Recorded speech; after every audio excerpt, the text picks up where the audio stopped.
Kaj naredimo, ko recimo se na nas razjezi naš vodja? Kaj naredite, ko vam kupec nekaj vrne in ni zadovoljen?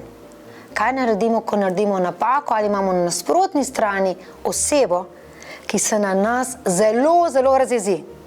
Mi pa ne želimo, da nastane spor. Zelo preprosta rešitev, mogoče je v praksi malo težje uporabljati, ampak deluje. Ko se na vas oseba razjezi, ko začne kričati, ko mogoče pusti malo več čustev, poslušamo do konca in smo umirjeni. Ja, to je težko narediti. Enako se vam lahko zgodi doma. Poslušamo do konca, smo umirjeni. Če bomo takrat na osebo, ki je dvigala glas in začela kričati ali pa začela se jeziti, mi ravno tako dvigali glas in se začeli jeziti, bo nastal spor. Če bomo počakali, da se oseba, ki se je razjezila, neha jeziti, ali pa da jo vsaj umirimo, rečemo, če se ne strinjamo z njo, bomo rekli, ja, razumemo vaš problem, razumem, tudi jaz bi bila recimo žalostna, če se to zgodi in tako naprej. Ampak vedno pozitivno potrdimo.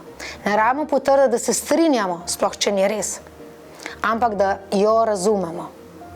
Lahko celo se je res zgodila napaka, v tem primeru bomo rekli, ja, ampak vedno je potrditev, vas razumemo, razumem vašo jezo. Razumem, da se to ne bi smelo zgoditi. Dajmo človeku, da razumemo njegova čustva. In ko bomo to rekli, da razumemo, počakajmo, če bo hotel še kaj dodati, če je taka situacija. Če to ni, potem samo počakamo najprej, da se on, ko konča se razjeziti, šele potem, ko mu potrdimo, pridemo z našim argumentom. Če bomo mi takoj začeli nasprotno z našim argumentom, bomo naredili spor in ni možno, da bi se tukaj dobro rešilo. To je zelo preprosti nasvet za vse situacije, v katerih se srečate lahko ali doma, ali v službi na poslu, ali pri projektih, kjerkoli. Včasih je težko, da počakaš s toplino, s sočutjem, ki ga pokažeš.